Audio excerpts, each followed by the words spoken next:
ছাত্রলীগের তৃণমূলের সাহসদের একজন হচ্ছেন ফাহিম ফাহিম সর্দার।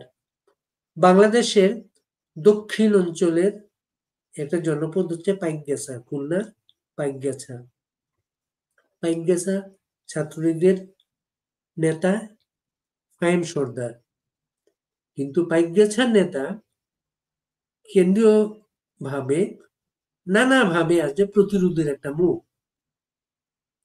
ফাহিমকে 5 আগস্ট পরে ধরে নিয়ে যাওয়া হয়েছিল। ফাহিম বেঁচে ফিরে এসেছেন। ফাহিম এখন পর্যন্ত শেখ হাসিনার সাথে 4টা মামলার আসামি। ফাহিমের মুখে শুনবো তার সংগ্রামের কথা। ফাহিম, জি শুভেচ্ছা ভাই। ভাই। জি ভাই, আপনাকেও ধন্যবাদ। ফাহিম, 5 আগস্টের পরে তোমার জীবনে যে ঘটনাটা ঘটেছিল সেটা একটু শুনি আমরা তোমার কাছে। জি ভাই। ভাই আমি সংক্ষিপ্ত ভাবেই বলছি। আজকে লাইভে যারা যুক্ত হয়েছেন বা যে যে যেখান থেকে আমাদেরকে দেখছেন, বাড়ি ভাইয়ের অনুষ্ঠান দেখছেন, সকলকে জানাই বাংলাদেশ ছাত্রলীগ পাইকগাছা উপজেলা শাখার পক্ষ থেকে মুজিবের সালাম ও শুভেচ্ছা। জননেত্রী শেখ হাসিনার পক্ষ থেকে আপনাদের জানাই রক্তিম সালাম ও শুভেচ্ছা। আপনারা জানেন, এই অবৈধ ইউনূস সরকার নীল নকশার মাধ্যমে জননেত্রী শেখ হাসিনাকে ক্ষমতাচ্যুত করেছে। তারই ধারাবাহিকতায় আমাদের তৃণমূল পর্যায়ে পাইকগাছার মতো একটি প্রত্যন্ত অঞ্চলে ও এটার ব্যতিক্রম হয় নাই। তারা 4 তারিখে নীল নকশার মাধ্যমে তারা হাই কমান্ড থেকে বারবার একটি গ্রুপ খুলে তারা বারবার নির্দেশনা প্রদান করছিল পাইকগাছাতে কোথায় কোথায় আগুন দেওয়া হবে, কোথায় কোথায় কাদের উপরে হামলা করা হবে। তার প্রেক্ষাপটে তারা একটি গ্রুপ পরিচালিত করেছিল। তারই প্রেক্ষাপটে আমরা পাইকগাছা উপজেলা আওয়ামী লীগ থেকে শুরু করে ছাত্রলীগ থেকে শুরু করে আর 4 তারিখে আমরা এরা তাদেরকে কারা প্রতিহত, ফাহিম? যারা গ্রুপটা তৈরি করেছিল তারা কারা? বিএনপি সহ বিভিন্ন সংগঠনের, জামাত থেকে শুরু করে বিভিন্ন সংগঠনের নেতৃবৃন্দ গ্রুপ খুলে ছাত্রদের সঙ্গে মিশে যে ছাত্রদের ব্যানারে তারা কিন্তু এই ধরনের গ্রুপ খুলে গোপনে তারা কাজ করেছিল। যার প্রেক্ষাপটে আমি সেটা পরে আছি, গ্রুপ খুলের মাধ্যমে আমরা 4 তারিখে যে প্রতিহত করেছি ছাত্রদেরকে, আমরা কিন্তু শান্তিপূর্ণ, তারা একটা প্রোগ্রাম করছিল, সেই প্রোগ্রামে কিন্তু আমরা প্রথমে কিন্তু তাদেরকে বাধা দেয়নি। প্রথমে কিন্তু আমাদের এমপি সাহেবের গাড়ি লক্ষ্য করে কিন্তু তারা হামলা চালায়। সেই হামলাকে আমরা প্রতিহত করার চেষ্টা করেছি শুধুমাত্র, তার ব্যতীত অন্য কোনো কিছুই নয়। বিভিন্ন সিসি ফুটেজে দেখা দেখা যাবে পাইকগাছার কিন্তু কেউ কোনো মার্ডার হয় নাই। তারপরেও কিন্তু আমাদের এক একজনের নাম দেওয়া হয়েছে খুনি, আমাদের নাম দেওয়া হয়েছে ডন, কারোর নাম দেওয়া হয়েছে মাস্টার মাইন্ড হিসেবে নাম দেওয়া হয়েছে, চিহ্নিত সন্ত্রাসী হিসেবে নাম দেওয়া হয়েছে। আমাদের কিন্তু ব্যানার বের করা হয়েছে, পোস্টার বের করা হয়েছে আমাদের নামে। পাইকগাছা উপজেলার প্রত্যেকটা পথে প্রান্তরে ঘাটে, লঞ্চ ঘাট থেকে শুরু করে প্রত্যেকটা পদক্ষেপে কিন্তু তারা এই লিফলেট এবং পোস্টার তারা মেরেছে। এবার আপনাকে বলি, ওই গ্রুপ খোলার মাধ্যমে তারা গ্রুপের নির্দেশনা দিচ্ছে যে পাইকগাছা উপজেলা ছাত্রলীগের সেক্রেটারি উমুক একজন একটা মেয়েকে মেরে ফেলেছে। এই উস্কানিমূলক কথা তারা গ্রুপে প্রচালন করছে যে যে যেভাবে পারেন পাইকগাছা উপজেলা ছাত্রলীগের সেক্রেটারিকে আপনারা ধরুন। গ্রুপ থেকে নির্দেশনা দিচ্ছে পাইকগাছা উপজেলা ছাত্রলীগের সভাপতির বাড়িতে আপনারা আক্রমণ করুন। এটা 4 তারিখের ঘটনা, আপনারা সভাপতির বাড়িতে আক্রমণ করুন। বিভিন্ন ভাবে গ্রুপ থেকে নির্দেশনা দিচ্ছে, যার ফলশ্রুতিতে কিন্তু পাইকগাছাতে অগ্নিসংযোগ, হামলা, নৃশংসতা বৃদ্ধি পেয়েছিল। আমরা 4 তারিখে শান্তিপূর্ণভাবে আমাদের সাথে সাথে কিন্তু ছাত্রদের সাথে একবার সংঘর্ষ হওয়ার পরে কিন্তু আমরা জানি এই ছাত্ররাই কিন্তু আমাদের ভাই, আমাদের বাড়ির পাশে তাদের বাড়ি, যেহেতু আমাদের একটা উপজেলা, আমাদের উপজেলায় কিন্তু সবাই কিন্তু আমরা চেনা জানার মধ্যে। কিন্তু এদেরকে ভিন্ন পথে প্রবাহিত করে এই সুযোগ সুবিধা নিয়েছিল অন্য অন্য যে রাজনৈতিক সংগঠনের বন্ধুরা আছেন, তারা কিন্তু এই সুবিধাটা নিয়েছিল এবং তাদেরকে উস্কানিমূলক উস্কিয়ে তাদের ফ্যামিলিকে, তাদের পিতামাতাকে রাজপথে নামাতে বাধ্য করেছিল। 4 তারিখে যখন আমাদের ভোরবেলা পার্টি অফিসে আগুন দেওয়া হয়, আগুন পরবর্তী সময় আমরা যখন সবাই শান্তিপূর্ণভাবে পার্টি অফিসে অবস্থান করছিলাম, তখন কিন্তু তাদের সাথে আমাদের কোনো সংঘর্ষ হয়নি। আমাদের এমপি সাহেবের গাড়ি যখন খুলনা থেকে পাইকগাছা অভিমুখে পার্টি অফিসের মুখে যখন আসছিল, তখন কিন্তু পাইকগাছা উপজেলা পরিষদের সামনে কিন্তু ছাত্ররা আমাদের এমপি সাহেবের গাড়ি আক্রমণ করে। সেই আক্রমণ করার পরবর্তী সময়ে আমরা যখন জানতে পারি আমাদের এমপি এমপি সাহেবের গাড়ি সাহেবের নাম আক্রমণ, কি? এমপি সাহেবের জনাব নাম কি? মোহাম্মদ জনাব মোহাম্মদ রশিদুজ্জামান মোড়ল, খুলনা ৬ আসনের তিনি এমপি, নৌকা প্রতীকের এমপি, শেখ হাসিনার এমপি। যাই হোক, তারপরে আমরা যখন এমপি সাহেবের গাড়ি যখন আক্রমণ করা হয়েছে সেটা জানার পরে আমরা যখন সবাই ওখানে উপস্থিত হই, তার পরবর্তীতে কিন্তু তার ছাত্রদের সাথে আমাদের একটা জাস্ট একটা হাতাহাতি বা বাকবিতণ্ডার একটা সৃষ্টি হয়। পরবর্তীতে আমরা সবাইকে পিছু হটাতে সাহায্য করি, আমাদের যারা ছিল নেতাকর্মী আমরা সবাইকে তাদেরকে নিয়ে এমপি সাহেবকে নিয়ে আমরা পার্টি অফিসে এসে শান্তিপূর্ণভাবে অবস্থান করি। এটাকে তারা বিএনপি সহ জামাত সহ বিভিন্ন অঙ্গ সহযোগী সংগঠনের যারা নেতৃবৃন্দ রয়েছেন পাইকাসাতে, তারা কিন্তু তলাতল তল দিয়ে বিভিন্ন ভাবে প্রস্তুতি নিয়েছিল। আপনি দেখবেন, আমি আপনাকে ভিডিও ফুটেজ পাঠাবো বিভিন্ন ওই ৪ তারিখের ঘটনায় আমাদের হাতে আপনি লাঠি পাবেন না, কিন্তু তাদের হাতে আপনি রড পাবেন। আমাদের হাতে কোনো গান নাই, রাইফেল নাই, কোনো বন্দুক নাই, অথচ তাদের হাতে দেখবেন আপনি আহ ধারালো অস্ত্র, বিভিন্ন অস্ত্র শস্ত্র কিন্তু তারা পরবর্তী এটা সময়ে বের করে সংক্ষেপে নিয়ে এসেছে। অনেক লম্বা ইতিহাস ফাহিম। আপনার কিভাবে বিপদের সম্মুখীন হয়েছিলেন এই ঘটনাটা একটু বলুন। বিপদের সম্মুখীন আমরা যখন ৪ তারিখে যখন একে একে সবাই পার্টি অফিস ত্যাগ করছিলেন, তখন আমরা কিন্তু আমি ব্যক্তিগতভাবে আমি যারা আমাদের যে সকল কর্মী ছাত্রলীগের ভাইয়েরা ছিল তাদেরকে নিয়ে কিন্তু আমার শহর লাগোয়া হওয়ার কারণে আমি বাড়ি মানে পার্টি অফিস থেকে বেরোতে পারি নাই। সর্বশেষ পার্টি অফিসে ছিলাম আমি। তো রাত ৮টা পর্যন্ত আমি পার্টি অফিসে অবস্থান করার পরেও যখন আমি বেরোতে পারি নাই, পরবর্তী সময় রাত ৯টার দিকে আমার আমার বন্ধুবররা আমাদের সহযোগিতা করে আমরা ছেলেদের সবাইকে বিভিন্ন ভাবে সুন্দরভাবে বাড়ি পৌঁছে দিয়ে আমি বাড়িতে পৌঁছাই। পৌঁছানোর পরবর্তী সময়ে সবাইকে আমাকে ফোন করে যে তোমার বাড়িতে আক্রমণ হচ্ছে। ওই যে আমি আমি আপনাকে যেটা বললাম, গ্রুপের মাধ্যমে আক্রমণের উস্কানি যেটা দেওয়া হচ্ছে সেটা গ্রুপের মাধ্যমে। তো রাত রাত পার হলে মায়ের মন তো অবুঝ মন, মা তো শুনতে চায় না, মা বলতেছে যে তুমি এখন বাড়ি থেকে চলে যাও। যখন আমি ভোর ৬টা ৬:৩০টার দিকে বাসা থেকে বের হয়ে রওনা দিলাম, তখন রওনা দিয়ে আমি একটা মোটরসাইকেল যোগে আমি যখন চলে যাচ্ছি পাইকগাছা উপজেলার ৫ নম্বর সুলাতানা ইউনিয়ন দিয়ে, ইউনিয়ন হয়ে নদী পথে আমি যখন চলে যাচ্ছি খুলনায় উঠবো, নদী পথে আমি ট্রলার রিজার্ভ করে আমি ট্রলার ছেড়ে দিয়েছি। তখন আমার ভাগ্যক্রমে আমার পিতা ওখানে উপস্থিত ছিলেন। আমার পিতা যে পিছনে উপস্থিত এটা আমি জানি না, আমাদের যেহেতু নদী পথ, আমার বাবা ওখানে উপস্থিত ছিলেন। তো তাৎক্ষণিক আমি যখন ট্রলার ছেড়ে দিয়ে যখন মাঝ নদীতে চলে যায়, যখন ৩ নদীর মোহন ৪ নদীর মোহনায় দিক দিয়ে পৌঁছায়, তখন তারা পিছন দিক থেকে আক্রমণের জন্য প্রায় ৬০ থেকে ৭০ জন বিভিন্ন ধরনের অস্ত্র লাঠিসোঁটা নিয়ে তারা কিন্তু আরেকটি ট্রলারের সহ আরো ২-৩টা ট্রলারে তারা উঠে আমাকে আক্রমণের জন্য, ওই আমাদের যে নৌকার যে মাঝি ছিলেন তাকে বারবার ফোন দিচ্ছে, তুই ওইখানে ট্রলার দাঁড় করা, না হলে কিন্তু তোকে জীবনে বাঁচতে দিব না। তো আমার উনি দিশেহারা না হয়ে উনি বলল, ভাই আমি কি করব? আমি বললাম, আপনি ট্রলারের গতি কমিয়ে দিন। কমিয়ে দিয়ে ওরাও পিছন থেকে আসলো, পিছন থেকে এসে আমি আহ, একটা ভিডিও ক্লিপে স্পষ্ট দেখা যাবে ওরা আমাকে বিভিন্ন লাঠিসোঁটা দিয়ে মারছে, লাঠিসোঁটা চেলে মারছে। তারপরে আমার ভিডিও অফ করে আমার যখন আমার ট্রলারে এসে উঠলেন বিভিন্ন ধরনের মানুষ যাদেরকে আমি চিনি না, বাইরের মানুষ এসে আমার ট্রলারে অকথ্য ভাষায় জননেত্রী শেখ হাসিনাকে নিয়ে গালি, তুই শেখ হাসিনার ছবি এখন ডিলিট করবি, তোর ফেসবুকে প্রোফাইল পিকচার ছিল শেখ হাসিনার ছবি, তুই এখনই ডিলিট কর, বিভিন্ন ভাবে মারধর, তোরে এখনই মেরে ফেলাবো, কলস নিয়ে আয়, কলস এনে পায়ে বেঁধে আমাকে নদীতে ভাসায় দিবে। তখন ওখানে আমরা তখনও রাষ্ট্রীয় ক্ষমতায়, যেহেতু জননেত্রী শেখ হাসিনা বাংলাদেশ ত্যাগ করেছেন দুপুরের দিকে, তখনও আমরা রাষ্ট্রীয় ক্ষমতায়, আমাকে উদ্ধারের জন্য পুলিশ প্রশাসন তখন সুলাদানা ঘাটে পৌঁছেছে। কিন্তু আমার পিতা ওখানে আল্লাহর কাছে ২ হাত তুলে আল্লাহর কাছে আমাকে ভিক্ষা চাচ্ছে যে আল্লাহ আমি আমার সন্তানকে ফিরিয়ে দিন। তো পরবর্তীতে মহান রাব্বুল আলামিন আমাকে কোনো কারণে, হয়তো কোনো ভালো কাজ করেছিলাম বা পিতামাতার দোয়ায় আমাকে সেখান থেকে ফিরিয়ে দিয়েছিল। ফিরিয়ে দেওয়ার পরবর্তী সময় যখন রক্তাক্ত শরীর নিয়ে আমি বাড়ি থেকে ঢাকার উদ্দেশ্যে রওনা দিই, ঢাকার উদ্দেশ্যে ঢাকায় এসে আমি আমার তৃণমূল পর্যায়ে পাইকগাছা উপজেলা ছাত্রলীগ সহ খুলনা জেলা ছাত্রলীগের যতটুকু পেরেছি কর্মী বাহিনী যারা রয়েছে তাদেরকে সকলকে একত্রিত করে ঢাকায় একটি দুর্গ গড়ে তোলার জন্য চেষ্টা করেছি। এবং ঢাকার প্রত্যেকটা মিছিলে সামনে থেকে হোক, পিছনে থেকে হোক, ক্যামেরার পিছনে থেকে হোক, অগ্রণী ভূমিকা আমরা পালন করেছি। ঢাকায় একাধিক মিছিল করেছি। ঢাকায় এই ইউনূস গঙের বিরুদ্ধে আমরা প্রতিরোধ গড়ে তুলেছি। ইউনূস এটা গঙের কত তারিখে বিরুদ্ধে ঢাকায় মিছিলগুলা কত তারিখের দিকে?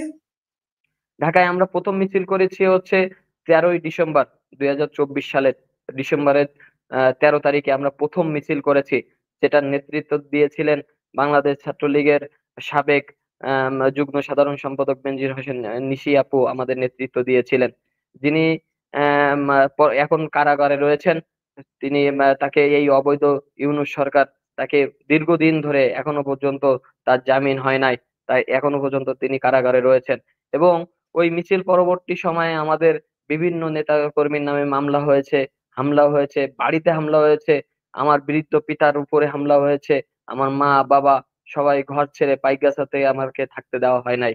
তারপরও বৃদ্ধ পিতামাতা কোনোভাবে সংগ্রাম করে পাইকগাছাতে টিকে আছে, গ্রামে টিকে আছে। একের পর এক ঝড় আমাদের উপর দিয়ে, বুলডোজার আমাদের উপর দিয়ে চলে যাচ্ছে, তবুও জননেত্রী শেখ হাসিনাকে বাংলার মাটিতে ফিরিয়ে আনার জন্য লক্ষ্যে আমরা শপথ নিয়েছি। আমরা আমাদের বুকে তাজা রক্ত ঢেলে দিয়ে এই রাজপথকে রঞ্জিত করে, বুকের রক্ত দিয়ে এই 32 নম্বর রাজপথকে। ধানমন্ডি 32 নম্বরের বাণিজ্য দিন ঘুরিয়ে দেওয়া হয়, তখন আপনি কোথায়? যেদিন 32 নম্বর বাড়িতে আক্রমণ করা হয় সেদিন আমরা 32 নম্বরেতেই ছিলাম, 32 নম্বরের পাশেই ছিলাম আমরা। আমরা নিজের চোখে দেখেছি 32 নম্বর ভেঙে দেওয়া বা গুড়িয়ে দেওয়ার যে দৃশ্য আমরা নিজের চোখে দেখেছি, কানে শুনেছি। সেই নির্মমতা, সেগুলো ভাষায় প্রকাশ করার মতো নয়। আপনারা সেদিন প্রতিরোধ করতে পারলেন না কেন? আমরা প্রতিরোধ করার চেষ্টা করেছিলাম। আমরা প্রতিরোধ করার জন্য বাংলাদেশ ছাত্রলীগের সভাপতি, সহ সাধারণ সম্পাদক সহ যারা রয়েছেন, আমাদের সিনিয়র নেতৃবৃন্দ যে সকল ভাইয়েরা রয়েছেন, আপা সহ যারা রয়েছেন, সবার কাছে আমরা যখন মুঠোফোনে কথা বলেছি, তখন আমাদের যারা নেতৃত্ব দানকারী ছিলেন, সিনিয়র যারা ছিলেন, তাদের সাথে যারা কথা বলেছেন তারা বলেছেন যে না, এখন কোনো কিছু করা যাবে না। আপা বক্তব্য দিবেন, আপা বক্তব্য দেওয়ার পরে বোঝা যাবে কি হবে না হবে। আমাদেরকে প্রতিরোধ করার জন্য নির্দেশনা দেয়নি, যেহেতু আমরা দলীয় ক্রমে রাজনীতি করে থাকি, আমাদের একটা শিষ্টাচার আছে, আমরা শিষ্টাচার বহির্ভূত কোনো কর্মকাণ্ডে লিপ্ত হই নাই। আমাদের হাতে অপশন ছিল, আমরা চাইলে প্রতিহত করতে পারতাম, কিন্তু আমরা করি নাই। অপশনটা কি ছিল? অপশন ওরা যখন প্রথমে, যখন সর্বপ্রথম যখন 300 সাড়ে 300 লোক যখন 32 নম্বরের দিকে এসেছিল, তখন তো আর তাদের হাতে কোনো বা যেটা সত্য কথা বলতে, তারা কিন্তু যে 32 নম্বর ভেঙেই ফেলবে এটা তো মাস্টার মাইন্ড যারা পিছনে থেকে তাদের নেতৃত্ব দিচ্ছে তারাই জানে।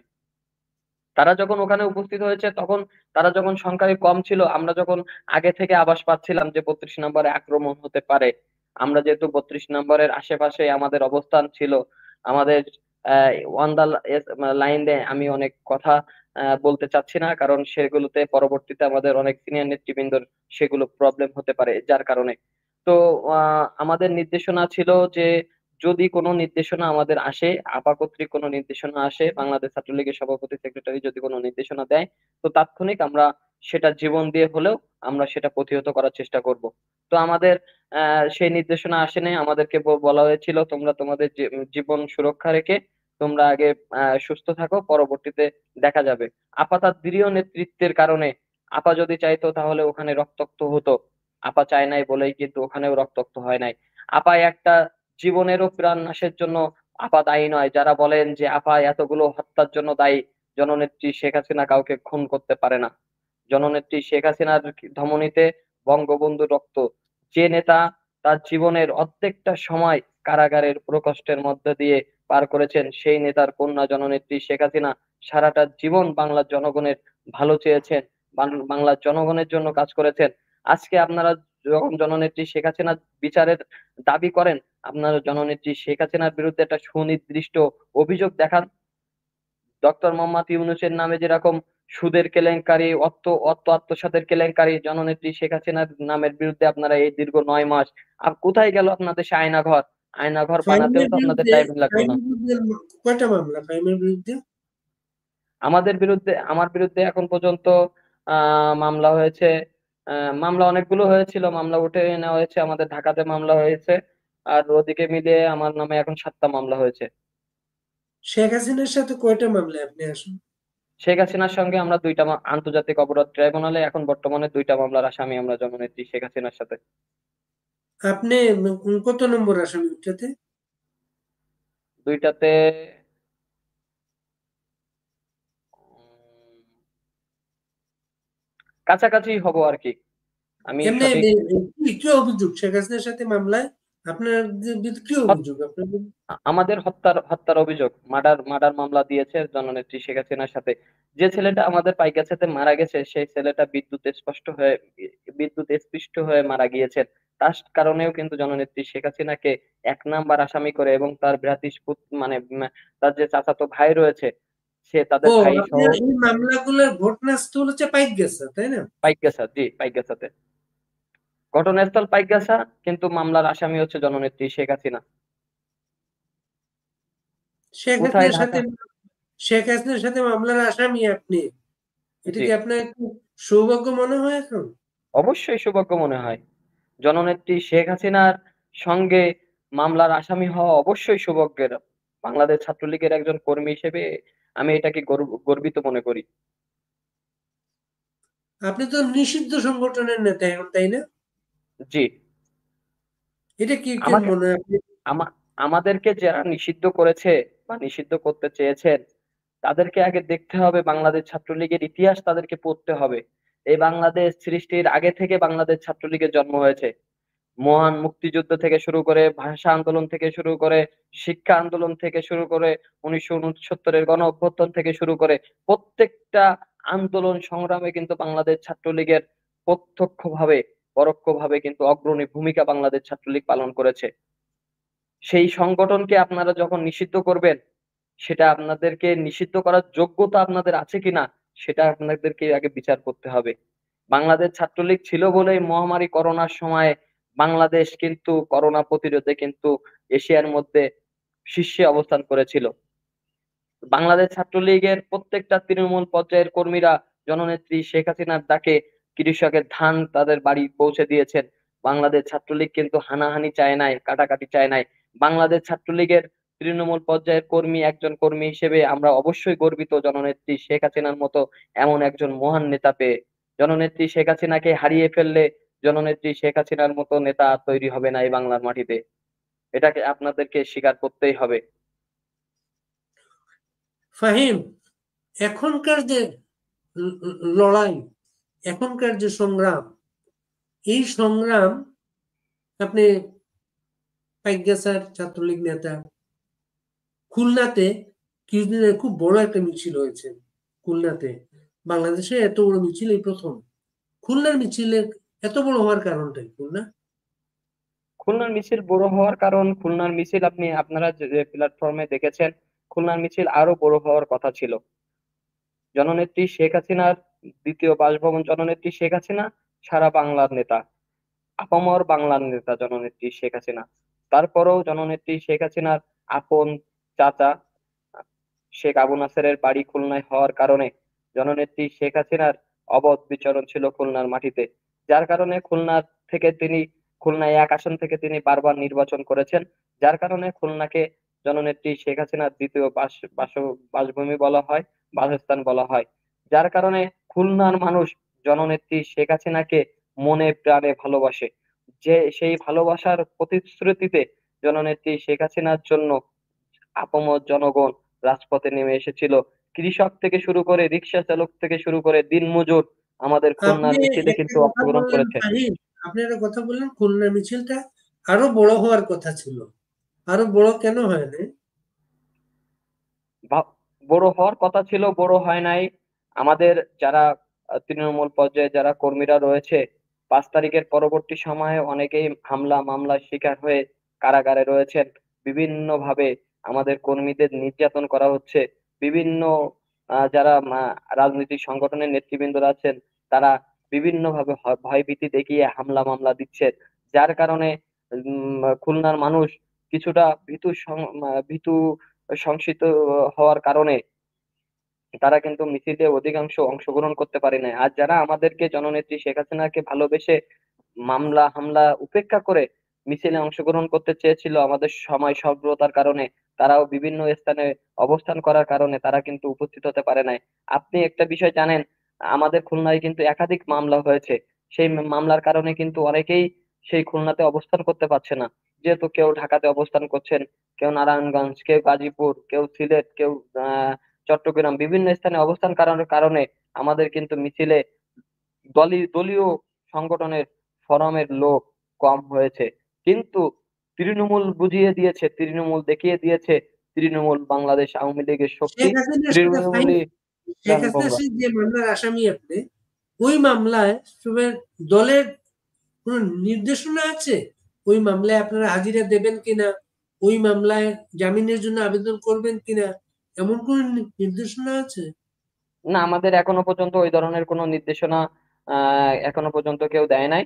আমাদের ওই মামলা নিয়ে জননেত্রী শেখ হাসিনা আমাদের যে সকল নেতৃবৃন্দ রয়েছে আওয়ামী লীগের, তাদের উপরে দায়িত্ব দিয়েছেন, সে মামলা নিয়ে তারা অলরেডি কাজ শুরু করে দিয়েছেন। পরবর্তীতে কোনো নির্দেশনা আসলে অবশ্যই আমরা আপনাদেরকে জানিয়ে দেব। ঢাকায় আমি যতটা জানি, আমরা যত জানি, আপনি এখন ঢাকায় অবস্থান করছেন। ঢাকায় যে মিছিলগুলো হচ্ছে, ঢাকায় যে নতুন নতুন প্রতিবাদ গুলা দেখা যাচ্ছে ঢাকায়, এইগুলার খুব বড় না কিন্তু, ফাহিম, অনেক বড় না কেন ঢাকা মিছিলগুলো?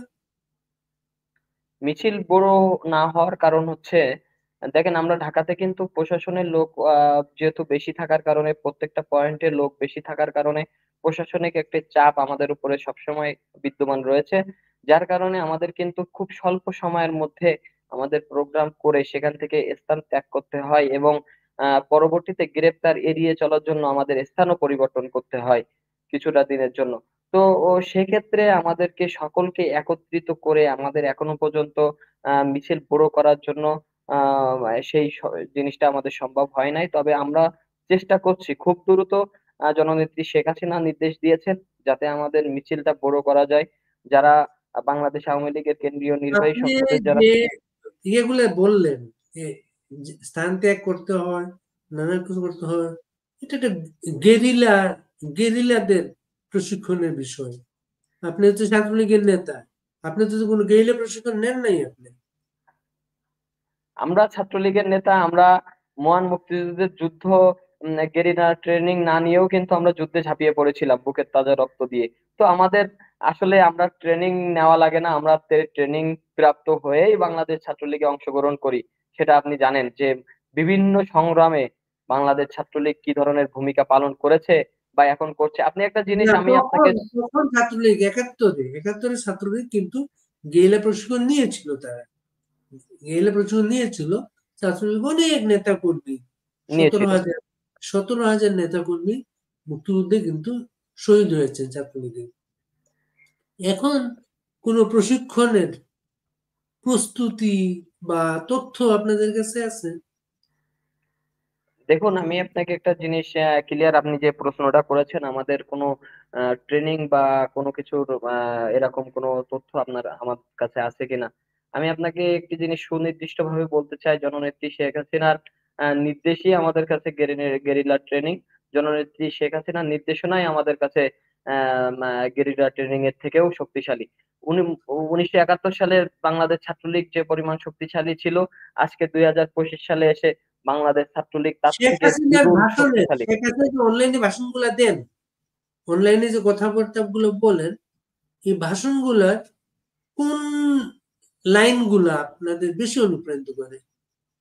জননেত্রী শেখ হাসিনা একটি কথা সর্বদাই বলে থাকেন যে আমি শেখের বেটি, আজ অথবা কাল ইনশাল্লাহ, কাজে ইনশাল্লাহ আমি বাংলার মাটিতে ফিরে আসবো, কাজেই আপনারা কেউ হতাশ হবেন না এবং বাংলার আপামর জনগণের পাশে আপনারা দাঁড়ান।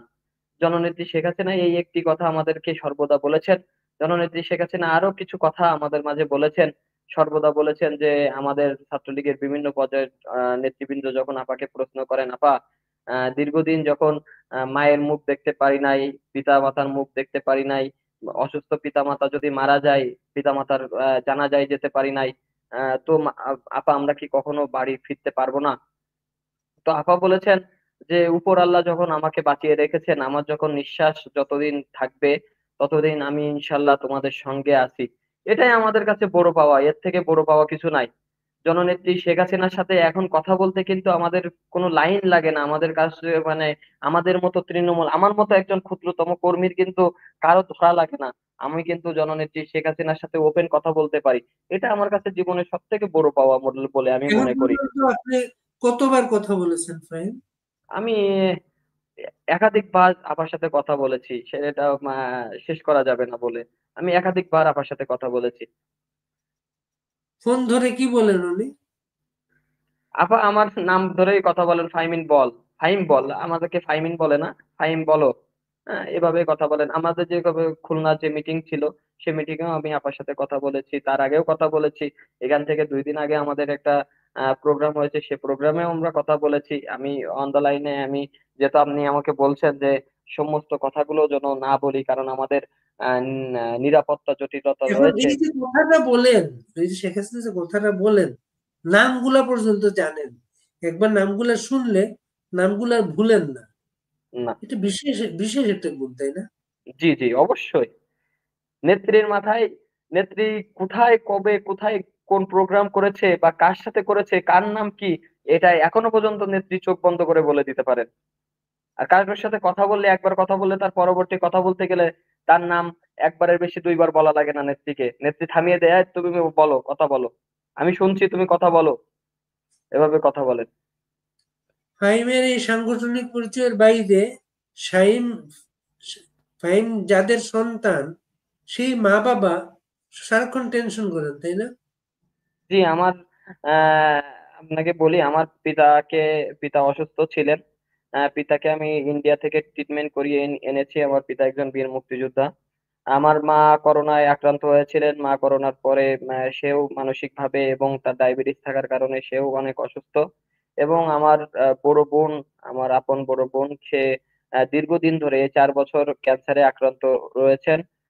প্রথমে ব্রেস্ট ক্যান্সার ছিল, পরবর্তীতে এখন তার ক্যান্সারটা ব্রেস্টের থেকে যে এখন তার ডান পায়ের হাড়ে বোন ক্যান্সারে রূপ নিয়েছে। এটা আমাদের পরিবারের জন্য অত্যন্ত চিন্তিত। তারপরে আরো চিন্তিত যে আমি তাদের সন্তান হিসেবে, আমি তার ভাই হিসেবে আমি আমার বোনের পাশে দাঁড়াইতে পারছি না, আমি আমার মা বাবার পাশে থাকতে পারছি না। এটা আমাদের বা আমার আমার কাছে অত্যন্ত মানসিক ভাবে প্যারা দেয়। এই প্যারা আমি আপনাকে বলে বোঝাতে পারবো না ভাই।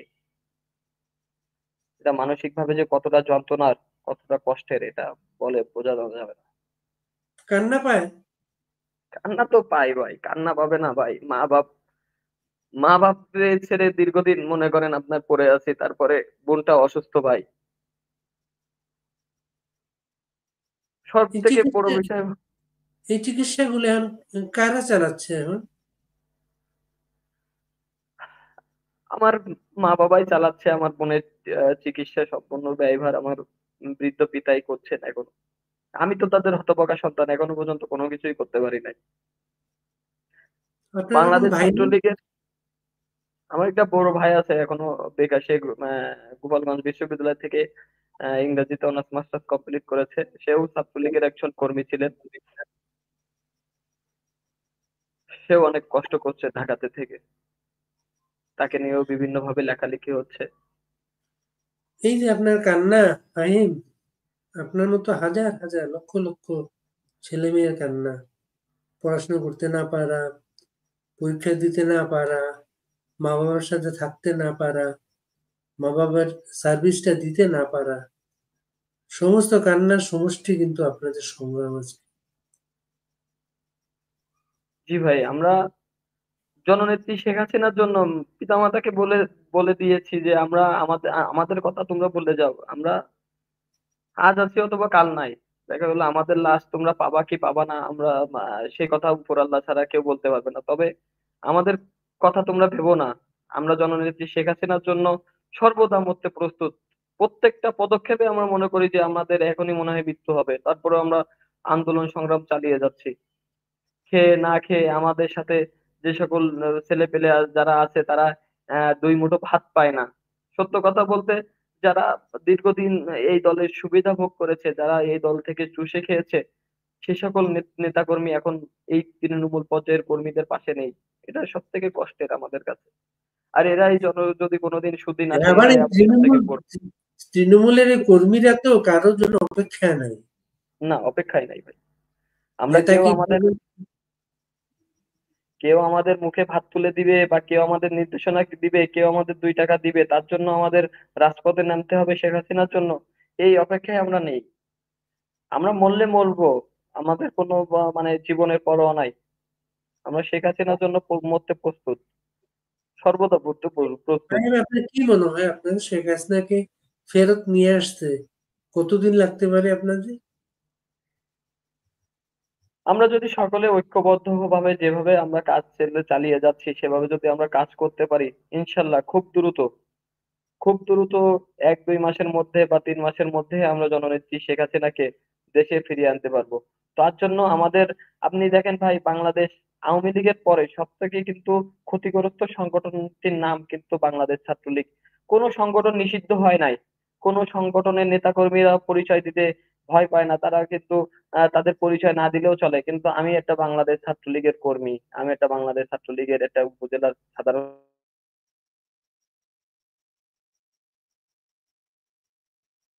আপনার ইন্টারনেট সংযোগটার সমস্যা হচ্ছে ফাহিম। আপনার কান্না আমাদেরকে স্পর্শ করে। আপনার ক্যান্সার আক্রান্ত বোনের চিকিৎসা নিয়ে আপনার কান্না। আপনার মা বাবা, বীর মুক্তিযোদ্ধা বাবার অসহায়ত্ব নিয়ে কান্না। আপনার মায়ের অসুস্থ মা, করোনার সময় অসুস্থ হয়ে শারীরিক সমস্যাগ্রস্ত, সে মায়ের পাশে না থাকতে পারার কান্না। ফাহিম, আপনাদের এই সংগ্রামগুলা অনেক অনেক মানুষের সাহস, অনেক অনেক নেতা কর্মীর সাহস। এই সাহসের নাম হচ্ছে বাংলাদেশ ছাত্রলীগ। এই সংগঠনের নাম হচ্ছে বাংলাদেশ। এই সংগঠনটা বাংলাদেশেরকে পতাকা দিয়েছে, বাংলাদেশকে নিয়ে এসেছে। ফাহিম, আপনারা ভালো থাকবেন ফাহিম। জয় বাংলা, জয় বঙ্গবন্ধু।